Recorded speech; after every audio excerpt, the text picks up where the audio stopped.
What is this एक keyword है। JavaScript में यह कीवर्ड किसी ऑब्जेक्ट को संदर्भित करता है।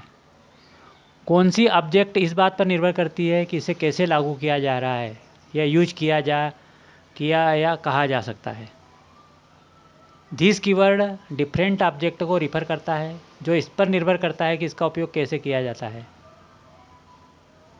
ऑब्जेक्ट मेथड में यह ऑब्जेक्ट को रिफर करता है। एक फंक्शन में यह ग्लोबल ऑब्जेक्ट को संदर्भित करता है। एक फंक्शन में स्ट्रिक्ट मोड में यह अनडिफाइंड है। किसी इवेंट में यह उस एलिमेंट को संदर्भित करता है जिसने इवेंट प्राप्त किया है।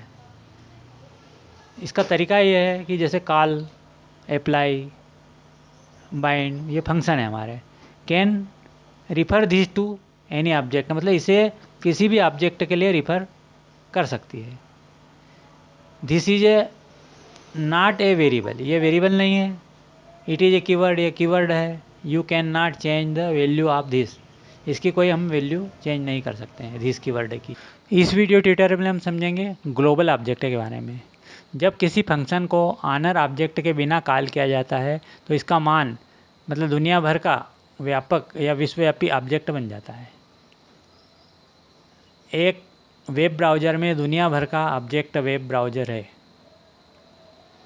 उदाहरण लेते हैं, जैसे विंडो ऑब्जेक्ट को इसके मान के रूप में लौटाता है।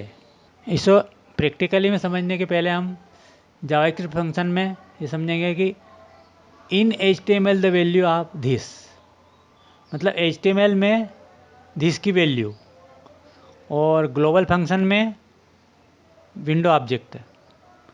तो इसको प्रैक्टिकली हम समझते हैं। तो हमने सबसे पहले यहाँ HTML का टेक्स्ट लिख दिया, एक आईडी बना दिया। स्क्रिप्ट टैग के अंदर हमने एक वेरिएबल डिफाइन कर दिया माय फंक्शन, और हमने माय फंक्शन में माय फंक्शन लिख के फंक्शन के अंदर माय फंक्शन में हमने रिटर्न करा दिया दिस को। अभी दिस कीवर्ड के बाद हमने इसको डिस्प्ले करा दिया सिंपल कि एक्स, सेव करके डिस्प्ले देखा तो हमें क्या ऑब्जेक्ट विंडो है, यहाँ ये क्लियर हो गया कि इन दिस ऑब्जेक्ट विंडो।